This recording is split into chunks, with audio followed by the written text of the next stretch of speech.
Awesome. Alexander, how are you doing? You always start out blurry. Your picture always starts out a little pixelated, but then it clears up. I don't understand what kind of magic their sorcery they're pulling on your feed. But anyway, how are you in London? I'm very well. I will just say one thing. I mean, they're laying fiber optics all around me, so hopefully some of these problems of blurry pictures will go away. But you know, it's I suppose they want to veil me away in shadow until the moment of clarity comes. So I can't complain because I think we do have great live streams, and I would say also that it's always a pleasure to be on our live streams, even when they last rather long, which perhaps this one maybe hopefully won't. But we got lots of things to talk about today. So let's we got a lot to talk about. We'll get into it. We're going to probably have to do a hard stop at this one because you got some things that you need to attend to. I have a very urgent appointment. I'm afraid, which I can't get out of. Which is why we have the earlier time, for which apologies. But I'm afraid this was, as I said, obliged on me.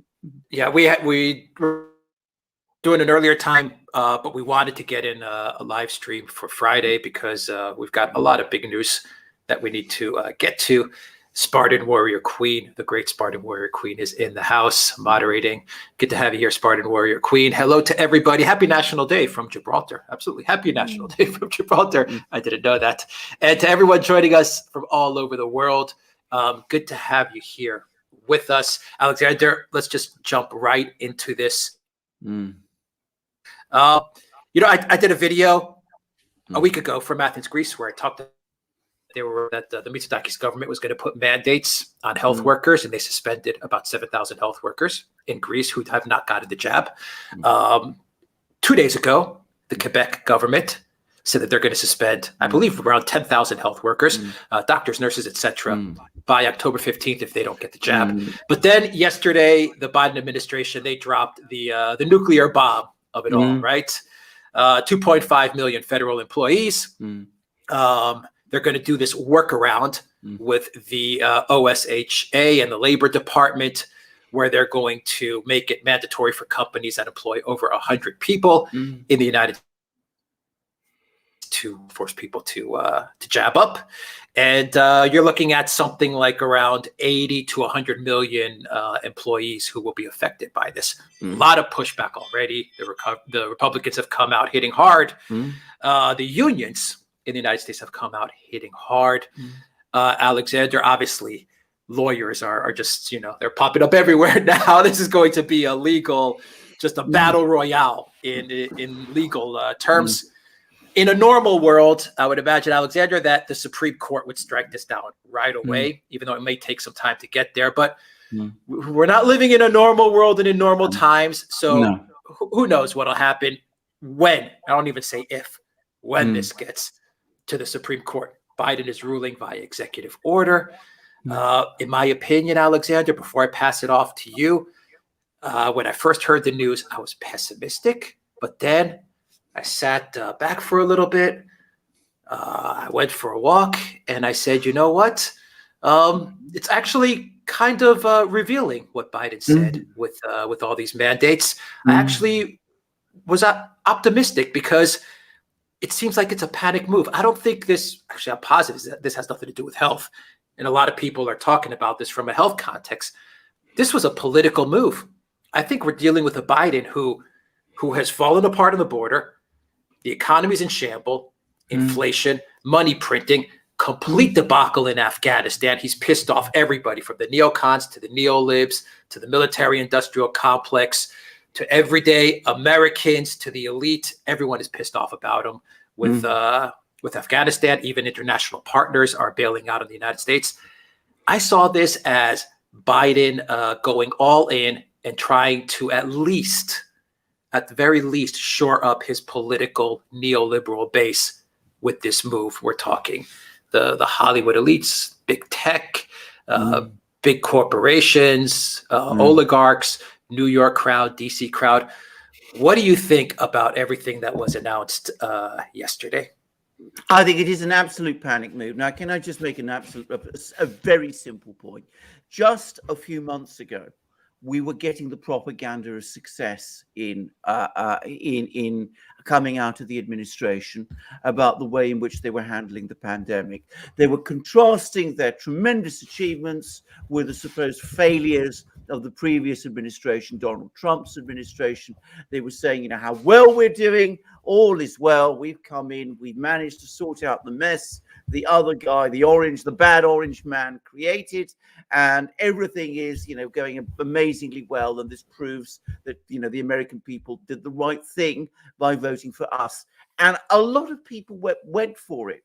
Now, I remember reading a very interesting discussion of the polling data. This is something that happened around April, May, whatever. And basically what it showed was that a large reason for Biden's support in the polls came from the perception that he'd done well in handling the pandemic situation.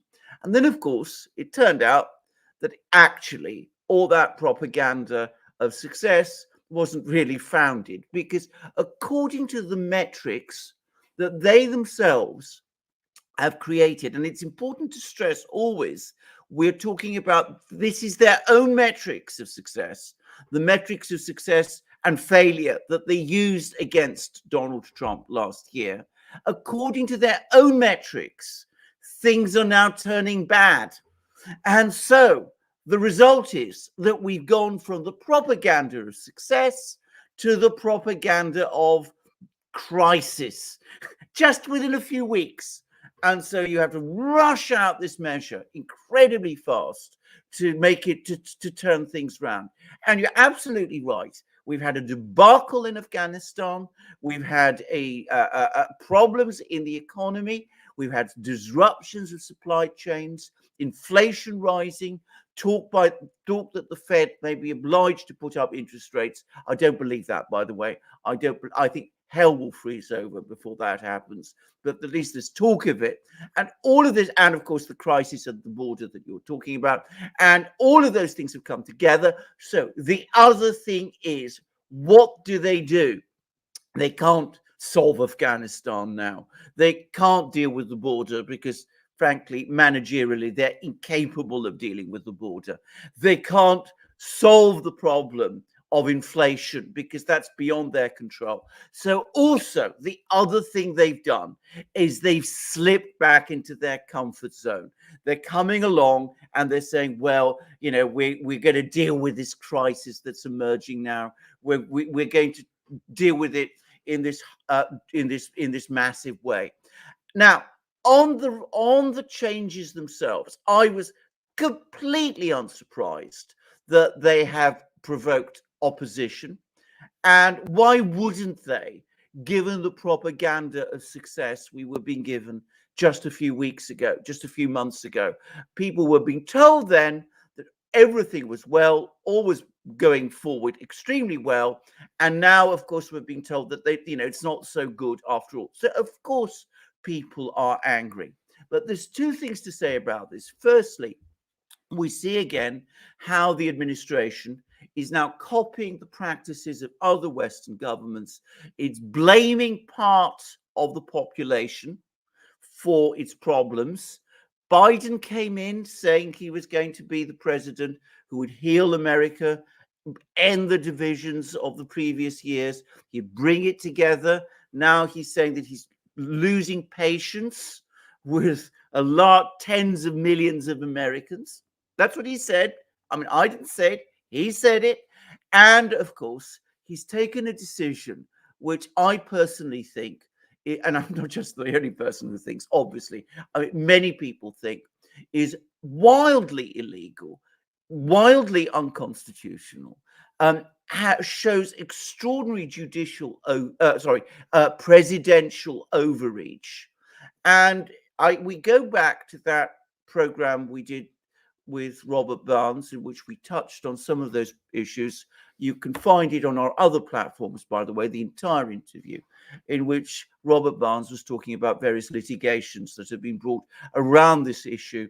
That particular litigation, which is already underway, is now going to get enormous force. I will predict it will go all the way to the Supreme Court. I suspect it will go to the Supreme Court quite fast. And I suspect the Supreme Court will actually strike it down because so many people, too many people, are challenging the legality of this thing. So at that point, if the Supreme Court makes that decision, then it seems to me that the administration is once and forever held under the waterline, because at that point, what more can they do? The economy is failing, foreign policy is failing, the border crisis is getting worse. If they lose at the level of the Supreme Court, after they've created this propaganda of crisis, if you like, then at that point, it looks as if they're no longer a government anymore. They're just responding to events and responding completely ineffectively. This is the decisive moment in the history of this administration. From now on, as I said, the things will start to come apart. The wheels have fallen off. Yeah. You are now clear, Alexander. Your picture is now crystal clear. What a great distraction from Afghanistan, isn't this? Yeah, absolutely. Well, exactly. I mean, it's they retreat into their comfort zone. As I said, believe it or not, the pandemic is their comfort zone. Without the pandemic, they wouldn't have won the election. I mean, I'm sort of, I appreciate many people have views about how they won the election. Please, let's not go into that. We have people watching, but the fact was, ultimately, they didn't win on the economy. They didn't win on foreign policy. They won on that specific issue. It is their comfort zone. So they retreat into it when there are problems. So we go from the propaganda of success to the propaganda of failure, of crisis. But bear in mind, if the American people eventually decide that it is the administration that's the problem with the pandemic, rather than all these other factors, then at that point, as I said, they're held, because they made the pandemic and they're handling the pandemic the standard of success. If they can't succeed there and they're failing on everything else, what point is there to them?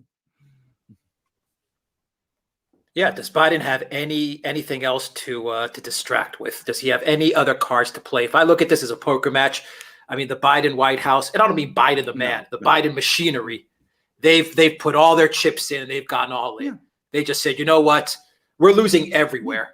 So this is our final last chance. Meanwhile, Kamala, quiet. The Obama wing, quiet. Not a word. She's gone into hiding. I just think they're waiting. They're waiting. They're looking at what Biden did. Maybe they baited. People look at Jen Psaki, Alexander, and they think that Jen Psaki is with Biden. No. She's an Obama person. So what do you think? Is Kamala waiting in the wings? Is the Obama clan kind of sitting there going, oh boy, we got him now? Has Biden played all his cards? I mean, has he gone all in? He doesn't have anything else to work with at this point. Well, bear in mind, I'll just say a few things before we proceed about that, because of course Biden has now antagonized two critical elements of the coalition of interests and people which put him into the White House. One was the neocon, neoliberal, humanitarian interventionist, MIC, deep state wing that is furious with him because of Afghanistan. Now he has antagonized the labor unions. Now, bear in mind that he was always positioned himself as the friend of big labor, of the labor unions. Now he's going directly against them and directly against them, the membership, and they are a critical part of the Democrats' electoral coalition and have been so ever since the time of FDR. And they're also important fundraisers as well. So he's now antagonized them. Now, the problem, if we're talking about the factions within the Democratic Party, I think the Obama faction in normal circumstances would be rubbing their hands with delight, because though, to be very clear, it was Obama who anointed Biden and arranged things during the primaries, that despite the fact that Biden was trailing Bernie Sanders, it would be Biden who would be the candidate. Despite that, Biden isn't part of Obama's faction within the party. That faction wanted Kamala Harris. The problem is Kamala Harris, at this moment in time, has all the credibility of a busted flush. She has achieved nothing since she became vice president. She's failed at the border. Her performance in Southeast Asia on that trip to Vietnam was a terrible embarrassment and damaged the United States. And she's unpopular. So they are, I think, also struggling to try and find a replacement. So we have a situation where everybody, I think, in the Democratic Party senses that, this isn't really a sustainable position with Biden, but they don't have an agreed person to take over.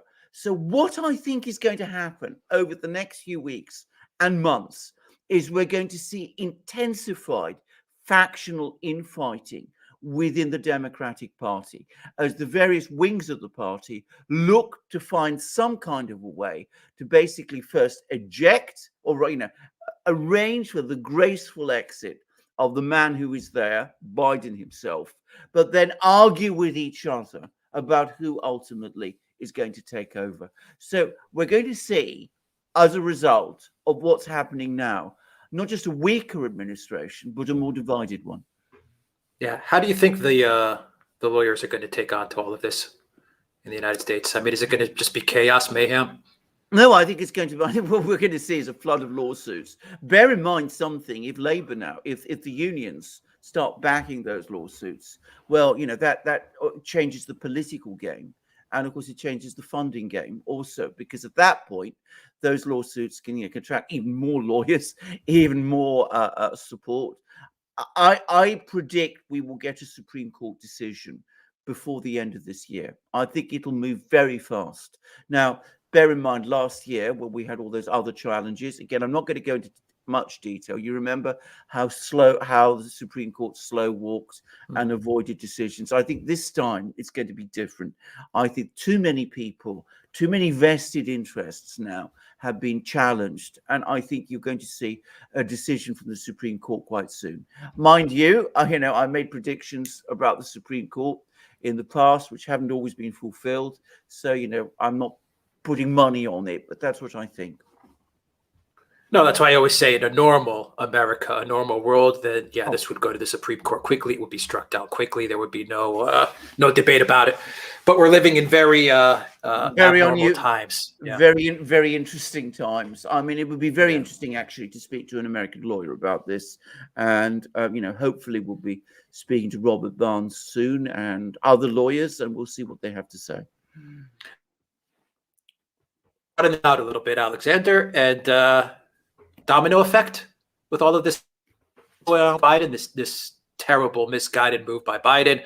We've got places like Australia, which is following a zero policy, and it is just destroying, from what I see, the outside looking in. I think it's just destroying Australia. I mean, it's just tearing it apart. At least the reputation of Australia is being torn apart. But the global effect, Europe, Australia. Do you see a Davos crowd globalist panic going on here? Because we do have a lot of countries that are now coming out in the open. They're saying, you know what, we're done with all of this. Denmark, done. Sweden, done. Italy, France, protests. I have a suspicion that now that summer's over, the Greeks will start to hit the street.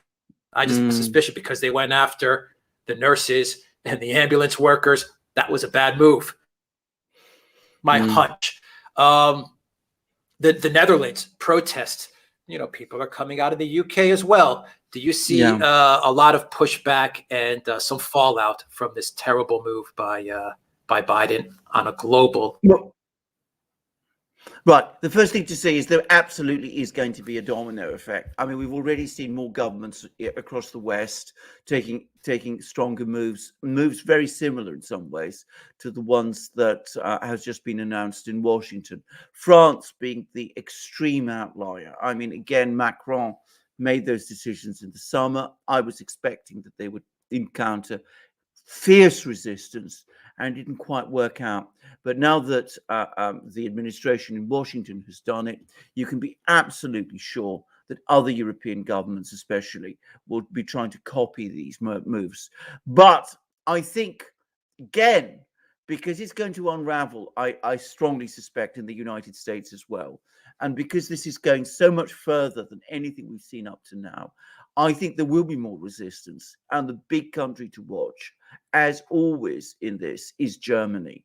And I know that there is a lot of opposition now in Germany, and we're going to have a much weaker government in September, as everybody expects. So I can easily see this whole thing crashing down. My overwhelming sense, by the way, is that some people are very angry about the way these things are being imposed on them.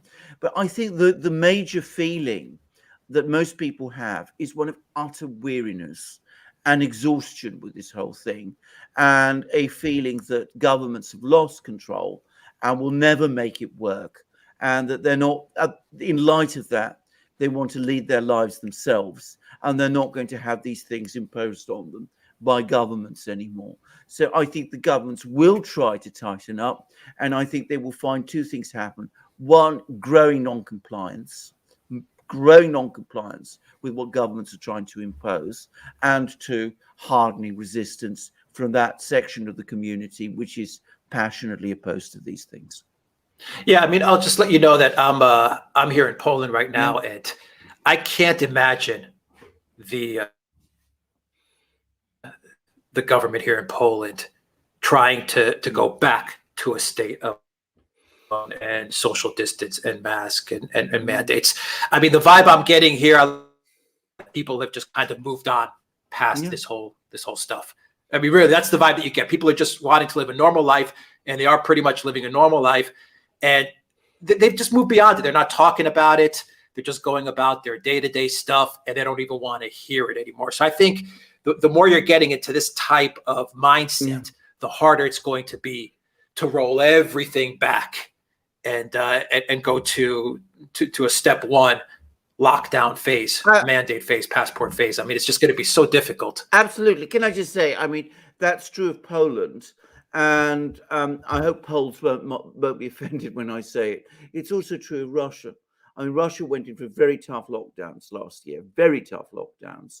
But then come the autumn of last year, they decided they weren't going to go down that road again. And they haven't. And, it's all but inconceivable that they'll be able to roll it back. You remember a couple of months ago, there was talk that they were trying to impose QR codes and do some of the things that we're seeing in other places. But again, there was a lot of popular hostility, and they just rode back on it. And I just don't see it coming back there. I mean, it's been quietly dealt with in its own kind of way, and I think this is true of Poland also. There's more, medications, jabs, things of that kind. But there is none of this sense of crisis, panic, compulsion that we're seeing in so many countries. And I think this is going to become the general trend. And you mentioned other countries too, where this is also becoming the trend. It's also to a certain extent true of Britain, by the way. I mean, in Britain, yeah, I was going to ask you, what's the UK mindset right now? Right. The British government blows hot and cold, and I'm afraid Johnson's government, swings from one extreme to the other, depending on how the mood is. But essentially, if you're talking about the country as a whole, certainly in London, where I live, people now do. It's basically back. Things are back to normal. People are. You see them going about their business. They don't wear masks anymore. Life is pretty much the same as it was. And I think there'd be enormous resistance to any attempt by the government to try to reverse that. I wonder if world leaders after Afghanistan and the debacle in Afghanistan, and even allies of the United States, after seeing the Joe Biden administration in action in Afghanistan, see the decisions that Biden announced yesterday, and instead of following the American, say, you know what, we've seen what these guys are doing. We've seen what they're doing with the economy. We definitely saw what they did in Afghanistan and what a mess they made of it. And now they're coming out with these policies. maybe we'll go the opposite direction. Maybe we'll start to distance ourselves from following the lead of the United States and Well, some of them may I wonder do if the that. whole Afghanistan thing is going to hurt them in general. Well, some of them may do that, but don't underestimate the very strong authoritarian drive that exists as well. I don't know which way it will go. My own personal view is that in the short term, they will see what's happened in Washington. Some governments will, at least. I mean, Macron, for example, in France, will see this as a green light to take a harder line. And I think that that will be the predominant thing. But I think also if they see things going the other way in the United States, which they will, then I predict that governments will change their position too. I think by the end of this year, my guess is it's going to be all over, by the way. I mean, obviously there will be continuing infections and those sort of things, but I think the hard period of controls will have ended. Yeah. Okay. So elections in California coming up, big elections. Coming out for Newsom. Kamala Harris was actually their campaign. She doesn't care about the border or anything. She's California. We have big elections in Canada. We have elections in Hungary in a year's time. In France, we have a new government in Germany. This is it. A lot of big changes may be coming down the pipeline. On the flip side, a lot of these people that have been giving the world a hard time, they actually stay in power as well. So it could go either way. What do you think? Well, indeed, absolutely. Now, I think the elections in Canada are in California are very important because, of course, if things go in the way that the polls suggest, then that would imply a real change. I mean, in the US, there is still a real political conflict underway. Not perhaps so much at the official level, because as we've talked many times, much of the Republican Party is perfectly happy with the way things are. But there is a wing of the Republican Party which is very, very resistant to this. And so I think an election in California, especially in California, which is the fortress, if you like, of the Democratic Party and of its liberal wing, I mean, that will matter. And bear in mind, if California had not been part of the election last year, the outcome would have been different, probably. So just making that point. So California is important. Hungary, it's a very important election too. If Orban wins, which I expect he will, by the way, despite all the attempts to cobble things together, because frankly, he is the giant in Hungary. None of the other people look remotely convincing against him. But that's an important election too. If he wins, that consolidates his position. If he loses, well, the leader of the anti-EU resistance within Europe will have gone. So that's a very important election. I have to say that when we look at the other elections around Europe and elsewhere, I'm not sure that we're going to see any real change, irrespective of who wins or who loses. Now, I'm saying that very much under the influence of another parliamentary debate that we had in Britain the other day, in which, I mean, it was clear to me that, Boris Johnson comes along, announces some extraordinarily radical and frankly ginormous tax increases. The tax take in Britain is the highest now that it's been for 70 years. And the Labour opposition, which remember is supposed to be the opposition, it was quite obvious they basically agreed with him. You couldn't really see that there was any difference. I mean, when in the days of Corbyn, I mean, you might, think you might loathe Corbyn and everything he stands for, but had Corbyn won, it would have been different. With the Labour opposition we have now, and with Nigel Farage no longer involved in active politics anymore, what we have in Britain is two parties which are really just basically wings of one centrist, globalist, neoliberal party. And each of them essentially agrees with what the other does. There's people on the fringes of both of these parties who are unhappy, but they have real difficulty making their voices heard. And I look at other countries, and it's the same. We're going to have an election in Germany in a few weeks.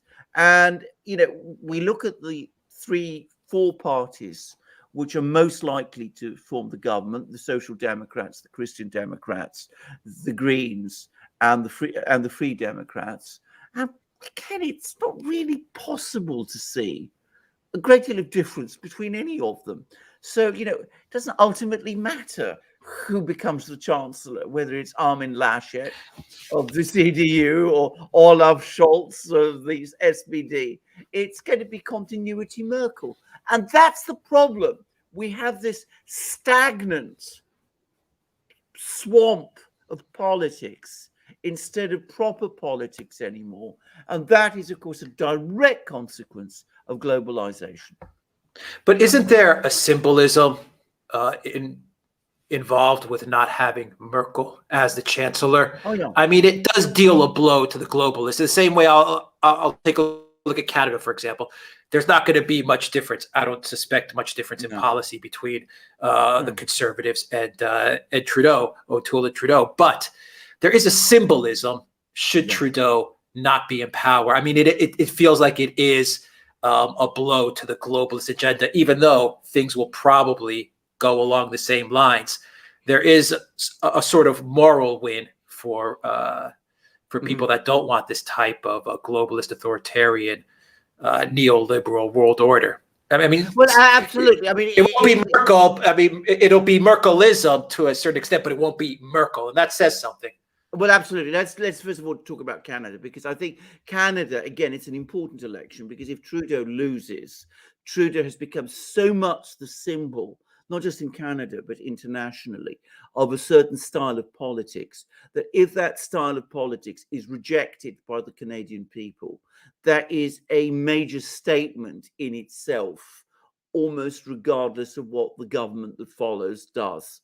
And that's not to be underestimated. I mean, the effect of that symbolism is, going to be profound.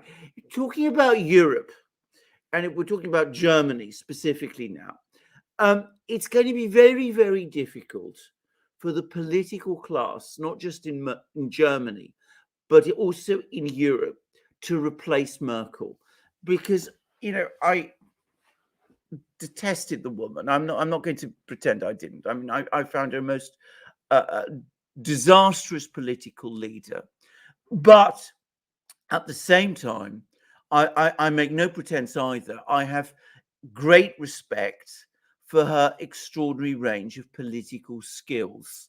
I mean, she was always someone who was very clever and very skillful in keeping everything moving in the direction that she wanted.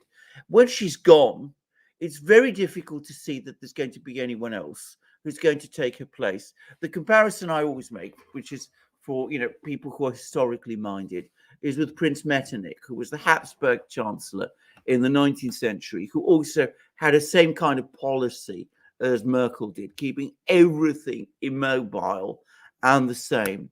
And when he was finally removed from the scene as a result of factional infighting, the people who didn't understand the implications, and it became clear when he was gone that the whole structure couldn't survive without him, that it depended on him.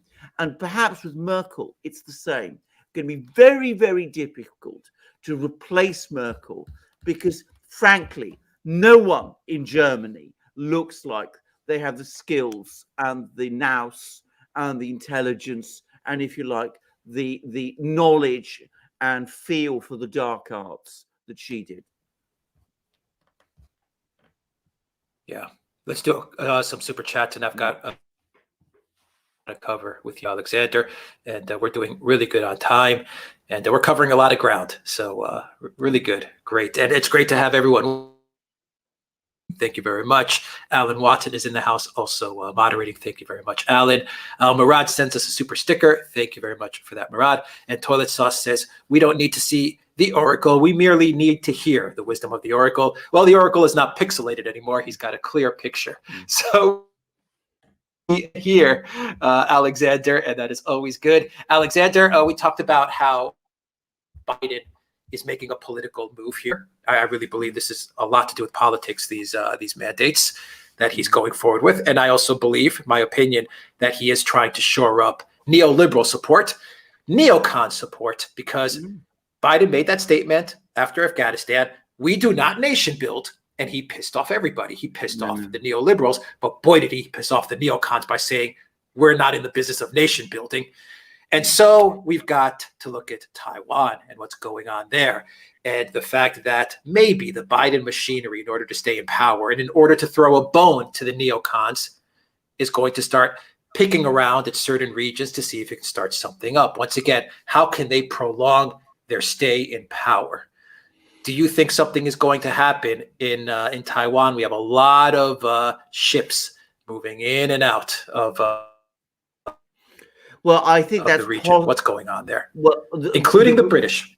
Including the British. They've sent two patrol boats there, all armed with machine guns, pop guns and things, which the Chinese are already laughing about.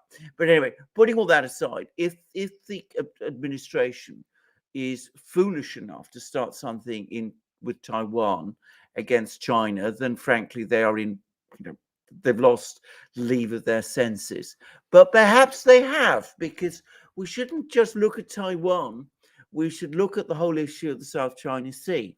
And it's not been widely reported, but there was an incident in the South China Sea, very similar to the one that happened back in June in the Black Sea with the British warship that went close to the Crimea. There was a US warship, I believe it was a missile destroyer, a guided missile destroyer, went very close to something which the Chinese call the Meiji Reef, which is a reef area where the Chinese have built installations and I believe artificial islands.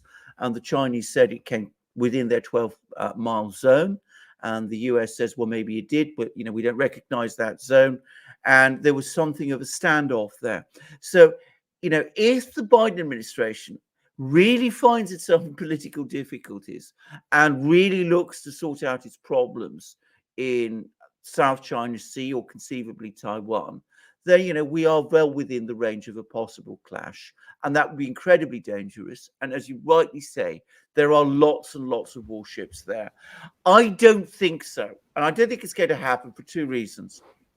I don't think that either the American or the Chinese militaries have yet reached that level where either of them feel that they're ready for a clash in that part of the world.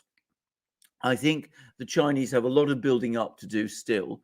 And I think, interestingly enough, so does the US. I mean, the US military have a plan. They want to store hypersonic missiles on the island chains. And I think they're not going to do anything before they've done that in order to clash with the Chinese. So I think we have a situation where they're maneuvering against each other, but they're not yet ready for a clash. Look elsewhere. Look at the Middle East. Look at Iran. And here there really are issues. I mean, the Russians are giving warnings that, the JCPOA is now almost at its a breaking point, and that the Iranians are now diverging so far from the JCPOA that it may not be retrievable for much longer. So look at Iran. Look at the situation in Syria. Look at the pressures on Lebanon. That's one possibility. And of course, we've also talked about the risks of something being tried in Africa. I think if the administration wants to do something quickly that will restore support from the neocons and the neoliberals and all those sort of people, they will look for easier targets than China, because with China, the risk of things going wrong is so great. I think the military, the uniformed military in the Pentagon will probably say no. But desperate people do desperate things. They might try something in the Pacific. They might try something in Ukraine as well. There was an extraordinary piece in National Interest about 2 weeks ago by a gentleman called Mr. Was Mitchell, whom I've never heard of, but apparently he's well connected, who said that the United States needs to organize a defeat for Russia, a military defeat for Russia in Ukraine in order to break up the Russian-Chinese strategic partnership. Crazy stuff. And Zelensky today is reported as saying that a war between Ukraine and Russia, an all-out war, is possible. Though he did also say that it was not what he expected or wanted. So, possibly Ukraine, more probably the Middle East, possibly also Africa, perhaps China and the Pacific. But, that could so easily spiral out of control. Yeah. All right.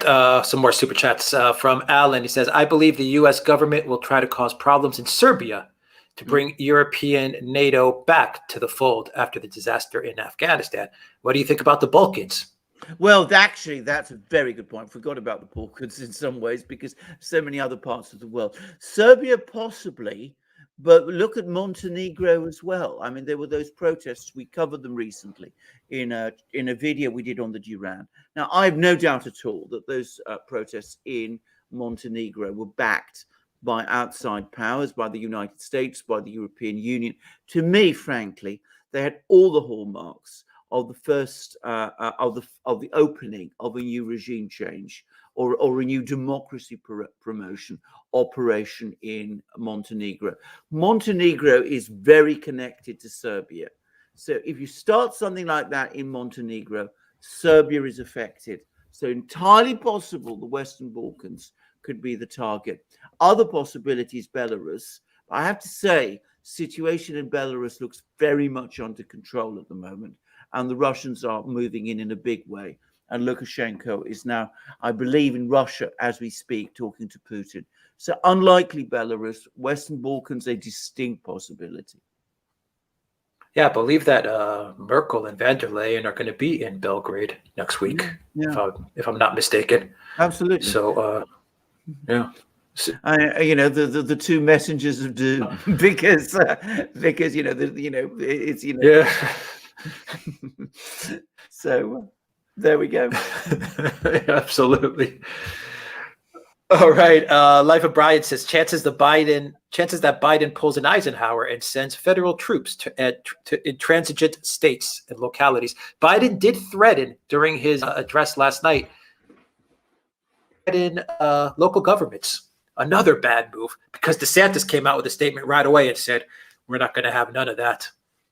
Well, do you remember last year when, there was talk about, for some people in the Republican Party and the previous administration about using troops to restore order in the cities? Never happened, never really just even considered. But you remember what the reaction to that was. Isn't it interesting how things change in the space of a single year and how things that people objected to passionately last year, they now are, entirely in favor of this one. But anyway, put all that aside.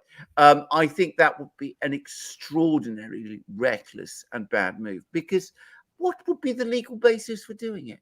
What would be the legal grounds if state governments act within their powers? What grounds does the federal government have to become involved? And if the federal government says that state governments are acting outside their powers, well, there are legal remedies. They have the court systems, they have the federal courts, there's the Supreme Court of the United States. They can operate in that kind of way. By the way, I should stress that the latest lawsuit that the administration is bringing against Texas, about which I would say we should be extremely careful what we say about that whole topic.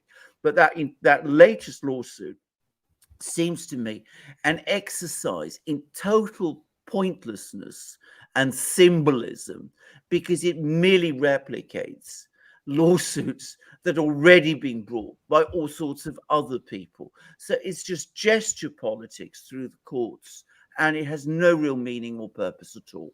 But, if you really feel that the states are acting illegally or unconstitutionally, well, you have the court system to do it. Sending troops in, I mean, it's absolutely reckless. I mean, bear in mind, Abraham Lincoln, back in 1861, first inaugural address, starts the Civil War. He actually says, he's going to send troops to defend federal installations but not to attack the southern states, even when they are seceding. He was playing a legal trick in some ways, but his argument was that the United States government should not attack its own citizens. He tried to make it out that it was all, the federal government defending its own property. But that was said on the eve of the Civil War. And he was a far better lawyer than Joe Biden and his people are. Yeah. Okay. Yeah, sure. The toilet sauce says the idea of an EU army is being pushed again, following the U.S. may have withdraw any chance of success. None, in my opinion. I mean, I know that this has been brought up. We've done a program about it, but because, of course, these people, what they're doing is they're seizing on events like Afghanistan to promote their objective, which has always been their objective, to pursue EU integration. Because if the EU has an army, it starts to look like a state. If it has an army, it needs taxes to fund that army. It won't just have to have contributions from the states. It will actually want money to be allocated for that army, which means, as I said, a bigger step towards fiscal and monetary and tax integration across the EU. So that's part of what that is. But I don't think it's going to happen, because I think there'll be enormous resistance in some of the EU countries. I think the Germans would not want it. I think the French public opinion probably wouldn't want it too, though Macron most emphatically does want it. So I don't personally think it's going to happen. It's been talked about for years. The first proposal for it, by the way, goes back to the 1950s. It even preceded the setup of what eventually became the EU. So I don't think it's going to happen this time. But, these guys never give up, and they use everything that happens around the world as another pretext or reason to go for more things and to push their integrationist agenda. And that's what they're doing now. Yeah. From Hunger, have you seen Tucker's recent interview with blogger Curtis Yarvin on the American oligarchy? Genuinely mind-blowing. It's behind subscription, but easy to find on YT for free. Yeah, I should see it. I haven't seen it. There's been so much going on that I haven't been able to keep up with Tucker at the moment.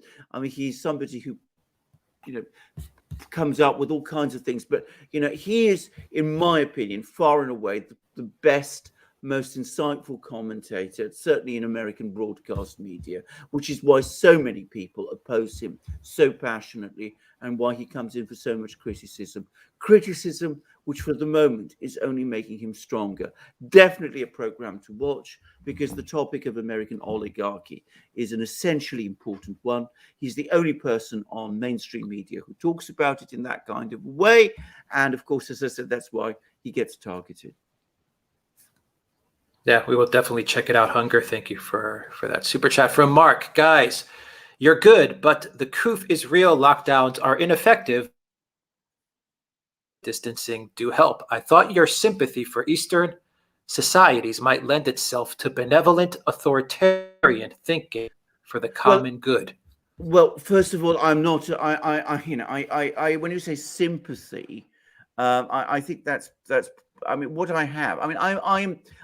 I always say a realist, a foreign policy realist, and I accept that different governments have different ways of doing things. But I've often and repeatedly made clear, and this is, I think, this reflects both of our views, that I'm a person who believes in democracy and liberty and all of these things.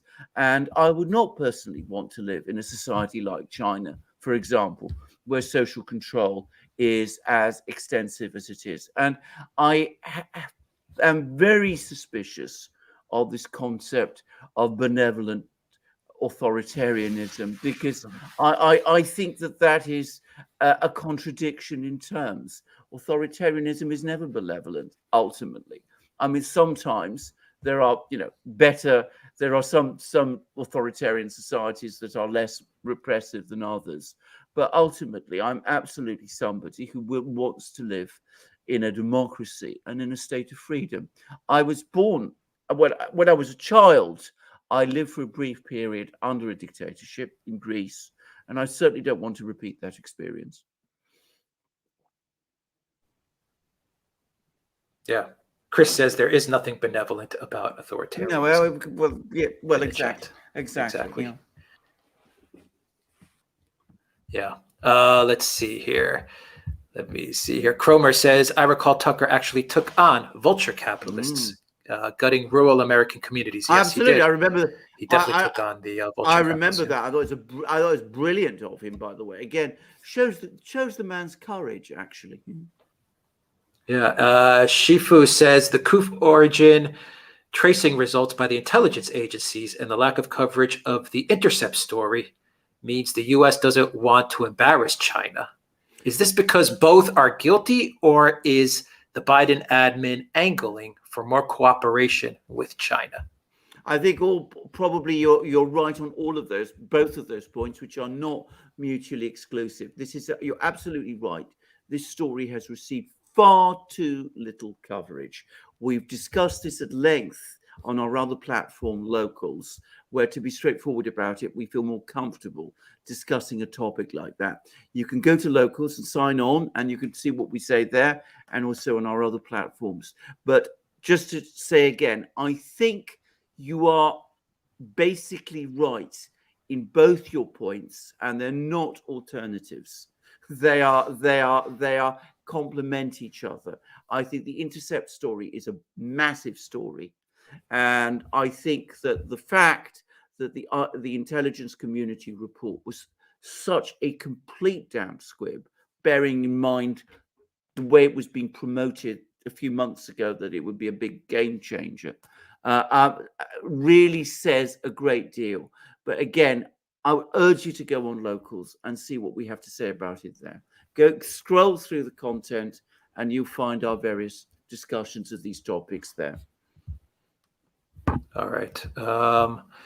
From Adam, yesterday Canada Tory Chief O'Toole reaffirmed the CAN-ZUK, the C-A-N-Z-U-K. There's not much difference policy-wide between O'Toole and Trudeau. No, we've touched upon that. I agree with that. I mean, again, if Trudeau loses, it does have an important symbolic effect, and symbolic effects can translate into political effects. It would be like, to be straightforward about it, Hillary Clinton losing in 2016. It would be a shock to the system, with, of course, the vital difference that when she lost in 2016, there was an alternative, a real alternative. This time there wouldn't be. But it would be a shock nonetheless to see someone like Trudeau, who has become such a symbol of a certain style of politics, lose. And, some people would be deeply shocked by it, and others would be encouraged by it. Yeah. Bonbon wants to know, why can authoritarian leaders never be benevolent? Well, because they rule through coercion. It's as simple as that. If they rule through coercion as opposed to consent, then coercion is by definition the use of force. It is not benevolent. I'm not naive.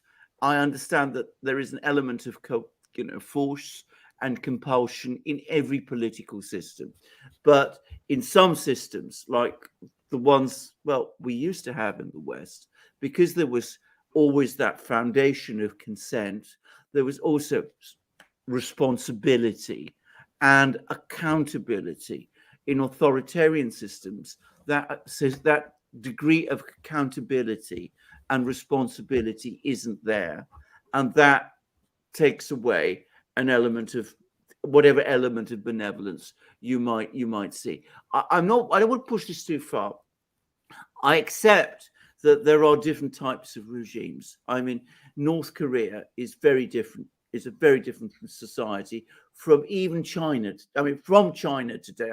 China is not as tough a regime as North Korea is, and one shouldn't understate those differences. But fundamentally, I am a Democrat, a very committed Democrat. That's the only political system I would choose to live under. I talk about other systems. I respect their achievements. I'm realistic about them. I understand what they would do, but democracy is the system I believe in and support and want to live under.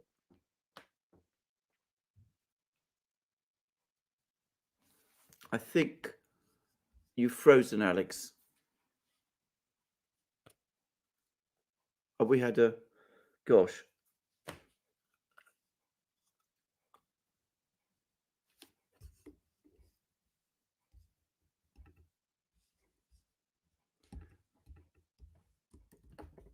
Alex.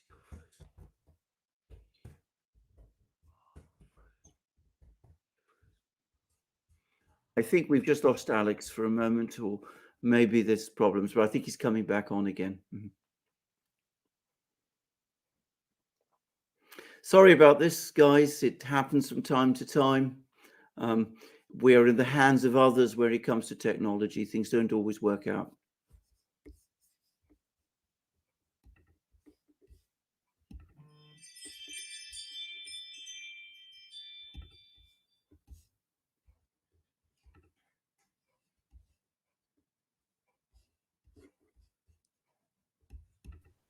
All right. Oh, there you are. Hello. so something, my feed got cut. All right. Let's continue. Apologize about that. From Carbon, I am very sad and frightened about what is happening here in Australia. Please, any words of wisdom to help me cling to as we go through dark years ahead. You know, there was an extraordinary article in National Review, which is a heavyweight American media magazine, one which, by the way, is very mainstream. And, you know, I actually quote the title. It said, "When a Western society goes mad." And the Western society it was referring to is Australia. And it's an insightful article. It's behind a paywall. But, you know, it discusses how things in Australia seem to have got completely out of control. Well, can I just say, this is unsustainable. It can't continue for very much longer. I'm surprised and disturbed that it's continued for as long as it has. But I expect that at some point before the end of this year, the reaction will build up to the point where it all ends. Even the Prime Minister is now admitting that this has been taken too far, or so I understand. So I think this is coming to an end there too.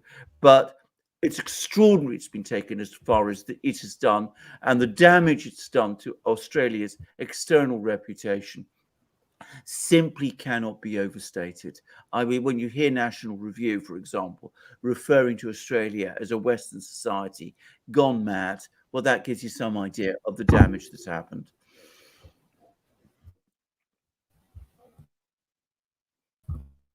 All right. From Jack, super chat. Jack asks, Biden shuts down Alaskan oil and begs OPEC for increased oil production at the same time. Recent lawsuit by Alaskan seafood producers versus Customs and Borders Protection reveals fines of $350 million for shipping seafood to the East Coast.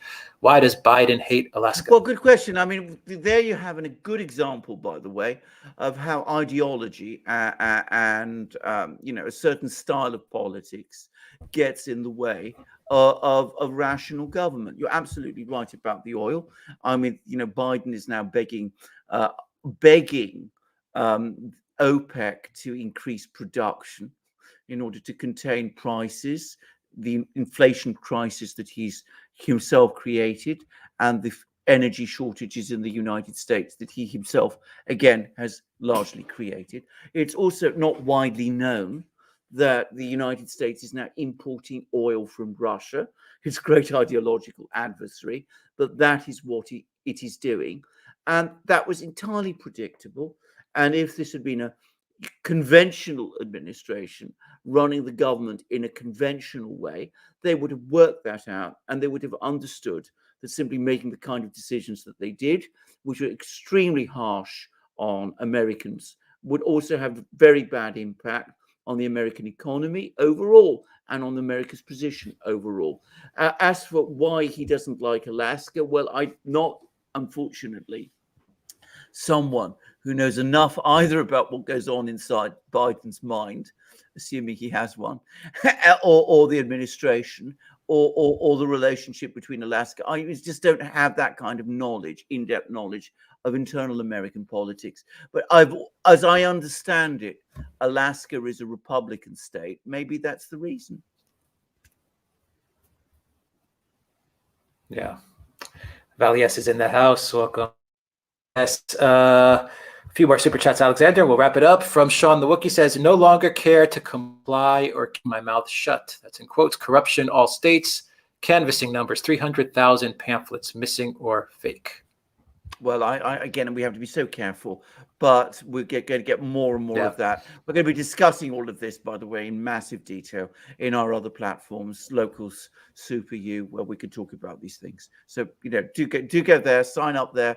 You'll be seeing much more of Alex and me on those platforms, and we'll be able to talk about these things. That doesn't mean we're giving up here, but we, come to see us there, and all the things that you're saying, entirely serious things. Keep an eye on California. Keep an eye on California. Let's see how it goes. Let's see how the results and how the voting and everything turns out. It'll be really indicative. From Toilet Sauce, the difference between coercion and consent can be very small. Absolutely true. Again, I want to make it very clear. I'm a realist. I'm not a dogmatist, but and there are shades. Even the most perfect democratic system, which hasn't existed ever, by the way, but even the most perfect democratic system, there's always going to be some element of coercion to keep things together. I mean, that's anybody who manages or operates a business or an enterprise knows that, you have to have authority, and that authority has to be able to make its decisions effective. And so there's always that element there. One can't, it's a continuum, if you like, but the fundamental difference is not just consent, it's the accountability that stems from consent.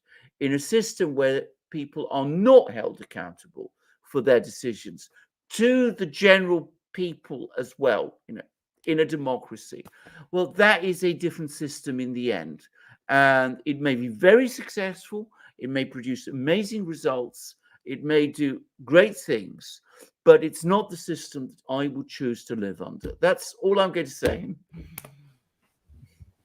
Okay, and one final one from Mark Hewitt, which says, in the UK, over 70,000 care workers have not taken the jab. Boris Johnson threatening them with the sack. There will be only one winner in this battle. Well, can I just say something? I mean, we have a care crisis in Britain. We've had a massive tax increase in order to cope with that care crisis. So how do you deal with that crisis? You sack 70,000 care workers. Again, it doesn't really make a huge amount of sense. But, unpack your words. Threaten. Boris Johnson is going to threaten these people. Should the government threaten people who are exercising their legal rights? I mean, how has that ever happened before? What kind of political system do we live under when governments choose to threaten people who are behaving lawfully? I mean, it's a terrible thing. We are in a very, very, very bad place now. And by the way, I saw Glenn Greenwald actually dig up an old piece by the American Civil Liberties Union, one which the ACLU doesn't want us to know about anymore, in which they talked about pandemics, and they talked about the fact that the way to deal with pandemics is not through authoritarian solutions. And that was, of course, written about 6, 7, 8 years ago. Now, of course, the ACLU is singing an entirely different hymn. So, it's interesting to see how the old ACLU took an anti-authoritarian position, which you would have expected, and the current ACLU is taking a radically different one which to me completely contradicts its own traditions. But governments threatening their own people or part of their own people, looking for divisions, creating divisions, enacting legislation that is going to force people to do things. That is something which I never expected to see, but it is happening everywhere. And it will trigger that reaction that Alex was talking about at the start of this program.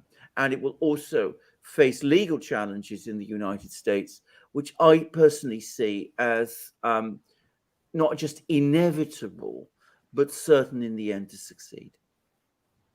All right, let's bring it full circle, Alexander, with the final question going back to the mandate and Kamala Harris. Did you see Kamala Harris? This is from Leafy Bug. Did you see Kamala Harris appearing to directly contradict Biden going nuclear on the jab mandate? Quote, when people can make choices without government interference, we are a stronger society. Something is very clearly afoot here. Yeah, but do you believe Kamala? I mean, did you ever believe Kamala Harris? Kamala Harris will be seeing a completely different him tomorrow, because let's face it, Kamala Harris is every bit as authoritarian as Biden is. In fact, much more so. I mean, her record as Attorney General's AG in California confirmed as much as Tulsi Gabbard made clear in that famous debate that happened.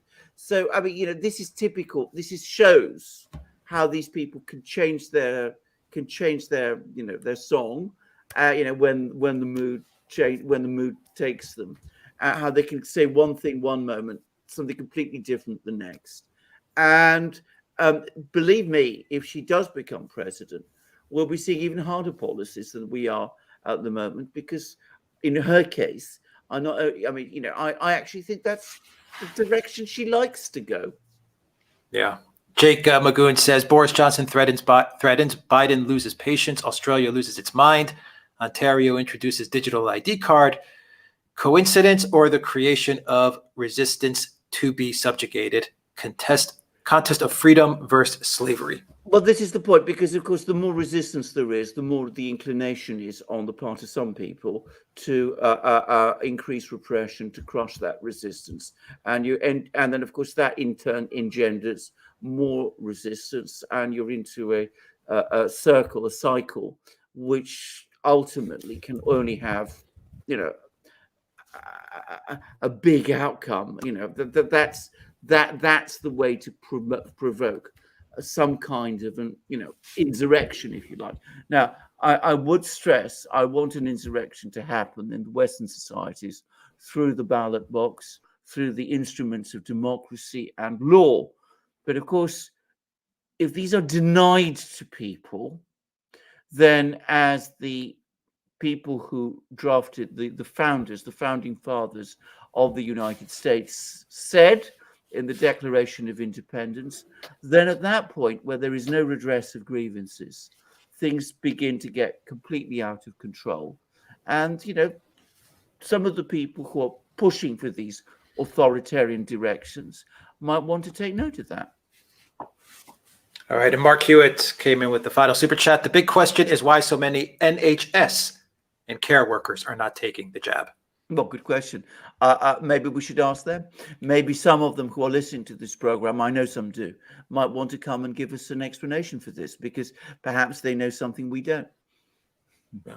We should listen to them. Absolutely. We should listen to their opinion. Listen to them, exactly. The media doesn't let them speak. So no, exactly. Right. We'll end it there, because you have got to run, Alexander. So we are going to end it there. We came with a little bit of an early live stream, but it was a great live stream. And thank you to everybody that joined us. Spartan Warrior Queen, Alan Watson in the house. Valley S is with us. Thank you to our moderators. We really appreciate it. Thank you to everyone who sent us a super chat, and to all your comments and questions in the live stream, and to everyone that was on the Locals chat as well. The live stream on Locals as well. And Alexander, any final thoughts as we sign off?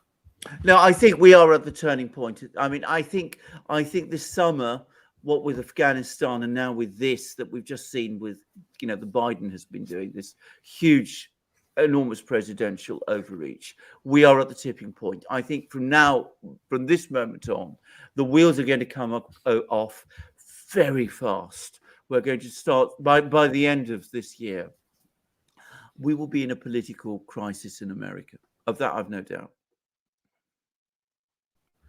And we'll end it with Sean the Wookiee's super chat, where he says, if she replaces Biden, nickname Cackler in Chief. Cackler in Chief, brilliant.